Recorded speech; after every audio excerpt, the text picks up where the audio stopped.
The Couple Next Door, written by Peg Lynch and starring Peg Lynch and Ethel Bunce.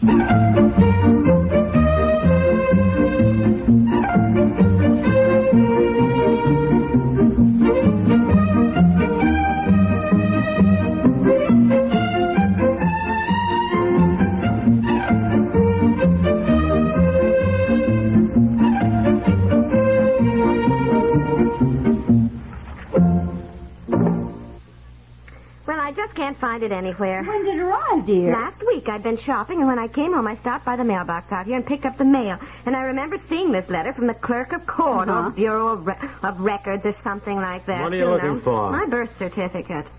I think I even opened the letter, but didn't look at it closely right then. I was going to put the groceries away first. Or maybe it's somewhere in the kitchen. Well, I've looked all over the kitchen. There's no letters out there at all.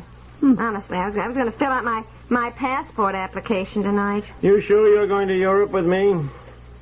What do you mean? Oh, my gosh, honey. As far as I can figure out, you spend all your time talking about clothes and passports, what to see in Europe and all that.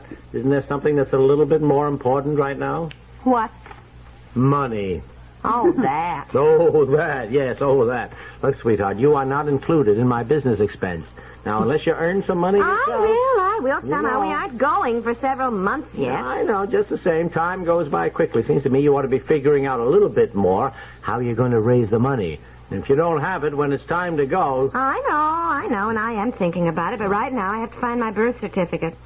Got to have a passport, too, and I certainly can't let that go until the last minute. Oh, I'll go and look through my letters. Maybe it got mixed up with them. I just can't imagine what I did with it. Well, you better get some better system of organization around this place. No, please don't start that. I'm sorry, dear, really. I got to, but by gosh, you are careless. You can't go traveling around Europe being careless with important documents. If you lose your passport, believe me, you'll find yourself having all sorts honey, of... please, instead of bawling me out, why don't you help me look for my birth certificate? No, I mean it. How can you be so careless with Help important... me? Look for it,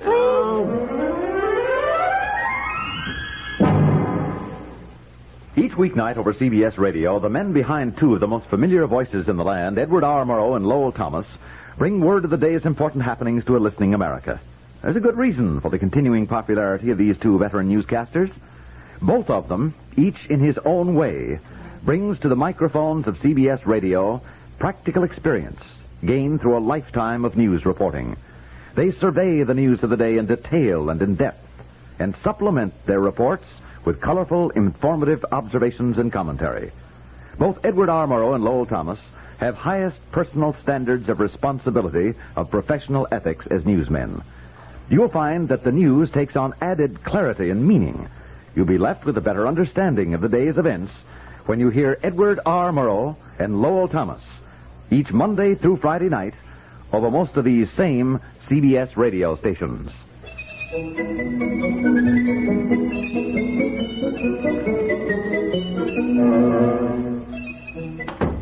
Yeah, well, no luck. No. I walked out to the mailbox. I took the flashlight. I looked all around out there, went all over the place, looked in the driveway, looked in the bushes. I can't find any letters. You better look out there tomorrow in the daylight.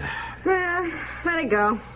Let it go? You can't get a passport unless you have a birth certificate. Well, I didn't get my real certificate anyhow. I just asked for a photostat so I can always write for another. And I said we'd probably find it tomorrow anyhow when we clean the house. Well, I am sorry. At the risk of being repetitious, I am going to say once again that you had better start getting a system of organization. When the mail arrives, you should have some definite place to put it. Why don't you fill out the passport application? I'm sure we'll find the letter tomorrow. Then you'll have it all ready to send in. Yes, I guess I might as well. May I borrow your pen, dear? I can't find mine. You can't find yours. Well, I know it's here somewhere, but it isn't in my purse where I generally keep it. Darling, that is a good example of what I mean. May I borrow yours? Well, I want it back. You will get it back. This is the man who can never find his car keys. No. Yes. Well, now what did I do with the passport application blank? It's in the big envelope with all the travel folders, isn't it? Oh, yes. But what did I do with the envelope? That is not mislaid, dear. I just had it this afternoon, and I think it's out here on the piano. Yes, here it is. I am not kidding, I tell you. I am not kidding. You had better make something that you can tie around your middle and wear under your clothes, something you can keep your money and your passport in. What would I do then? Undress every time I go through customs and somebody wants to see the passport? That would be something. Well, I don't know what, but I can tell you this. They won't cut any ice with a customs official if you stand there with some long-winded explanation of how you just can't imagine what happened to your passport. You must have taken it out of your purse when you were powdering your nose at some darling little French restaurant back please, there. Don't go on, Trevor. Now read your paper and let me fill out the application. I think I'll go on up to bed. It's late. I'm just going to glance at the sports section a minute. Now, it says here, you need 2 duplicate photographs. How do I? Not over 3 by 3 inches or less than 2.5 by 2.5. Uh-huh. Well, there's a place downtown I can have those taken, I think. The fee for a new passport is $9. You can send that in a check or money order. Oh, does it say that? Mm-hmm. Well, let's see. Height, hair, and eyes. Do you suppose height means without shoes? I suppose. Yes, it does. 5'6". Are you 5'6"? Well, not quite. I'm about 5 3/4. Think I should put that instead? Put 5'6". Visible distinguishing marks or features. Do I have any distinguishing marks or features? No. Nothing? Let me see, dear. Well, I think she has very pretty eyes. Aunt Effie, that is not what the government means. They want to know if she has any birthmarks, scars, anything that could immediately identify her. I have a scar on my knee from falling off my bicycle when I was little. Did I put that down? Yeah. It says visible scars, visible scars. That means something that can be seen at once. All right. Occupation. What'll I put? Housewife. Oh, that doesn't sound very glamorous, does it? I always hate to put housewife. I wish I could put down something that looked more interesting, like sculptor or archaeologist or nuclear physicist. I think people take more notice of you, don't you? Yeah, well, you put down nuclear physicist, and the government will certainly take notice of you. In fact, I would say that things would be humming around here in no time at all. Well, now, let's see. For heaven's sakes. What was that? Did you hear that, dear? Did I hear it? Well, what do you suppose it was? Well, hey, for Pete's sake. Hey, where's the cat? Right over there in the chair asleep. It wasn't the cat. Oh, my goodness. Maybe all those things that broke last week that we thought the cat did weren't the cat at all. No, now, let's not start that again. Where are you going? Going? You're going to see what it was. You are certainly not going to investigate empty-handed. Oh. What do you mean, empty-handed? Oh, my goodness. Get a butcher knife or a hammer. Oh, Yes, now, look, if you're scared, you two stay here. Now, don't... Here. Now, just wait a minute. There have been prowlers in this neighborhood. Aunt Effie was talking to Mrs. Fairfax down the road, and she said... And she said they saw somebody hanging around their house the other night and called the police. Yes, call the police. You hanging two right around...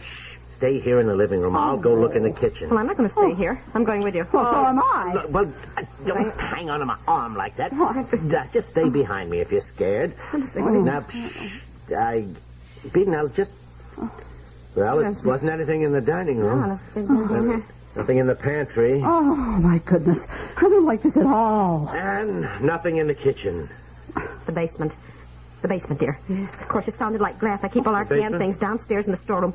Somebody is in the basement. Oh, no, I don't think so. I don't... You are not going down there. Call the police. Call the police. Call the police here. Be quiet. Calm down now. Get in the butcher knife. Yes. Just wait a minute here. Take this. Oh. Take it, will you? Take it. All right. Anybody down there? Well, he's not going to answer you if there is. Oh, honey, don't go down. Oh, no. Anybody down here? Oh, dear. Is there anybody down here? There's a phone right here. We'll call the police. We'll call the police. Here's the ice pick. Thank you. You got something? Yes, I got the carving fork. Oh, good. Oh, my gosh. Oh, my God. What is it? I don't know. Oh, my heavens, you mean it's some animal? Well, I don't know. What is it, dear? Something is splattered all over the storeroom. Oh, my gosh. You should see this place. What does he mean? I don't know. Shall we come down? You'd better. Somebody's got to clean up this mess. All over the walls, the ceiling, the floor. Oh, my gosh, it's applesauce.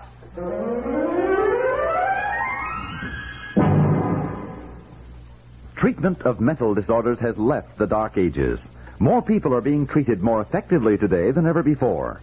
Advances in diagnoses, treatment, and prevention of serious mental disorders, plus greater public understanding and acceptance of mental illness, have made a tremendous difference to patients and their families. When great tensions breed mental disturbances, the sooner the victim is treated, the better his chances for speedy, complete recovery. It is important, when a mental disorder appears to be developing, to have it evaluated early by experts. Your doctor, clinic, religious, or social service can tell you where such help is to be found. If you're interested in the answers to the most common mental health questions, write now for a free booklet titled How to Deal with Your Tensions. Simply write Box 3000, New York 1, New York, and enclose your own name and address. That's Box 3000, New York 1, New York. The free booklet is prepared in the public interest by the National Association for Mental Health.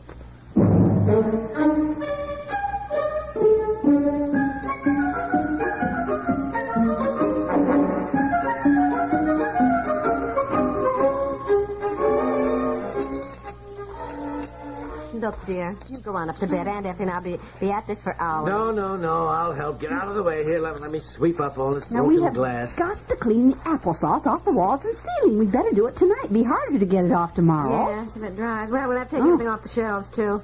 Well, I'll tell you, in all my life, I have never heard of a jar of applesauce. Oh, yes. It happened to me once. And tomatoes, too. Sometimes they'll do it. Where'd you get this applesauce? Oh, Mother put it up. She always does every year, and then gives me some. Oh, boy. Just look around. Look at this mess, would you? Well, let me get these things up. Oh, God. Now, for heaven's sakes. Huh? Look, right here on a can of peaches. What? The letter. My birth certificate. What? I knew I'd find it. Your birth Isn't that funny? certificate? Isn't that funny? Now, I'll get a pail and some water. And get some clothes, too. And Wait a minute. mop up What this is stuff going here. on here? What is your birth certificate doing down in the basement sitting on a can of peaches? Well, I'm sorry. It may seem logical to you two, but... I told you, dear. I picked up the mail after getting groceries, and I brought the box of canned things downstairs. And I suppose what happened, I just laid the letter down, intending, to pick it up afterwards. Now, I want to tell you something. And I didn't do it. If you lose your passport in Europe, don't expect any help from me. Now, I warned you. Honey, don't always look for trouble. Now, Look, are you Aunt kidding? Effie, Look for what am I trouble. gonna do here Tell now? you, I have got second sight. I just Well, know what's going to yeah. happen this summer. Oh, I stop can tell you worrying, right dear. now, I just know what's going to happen.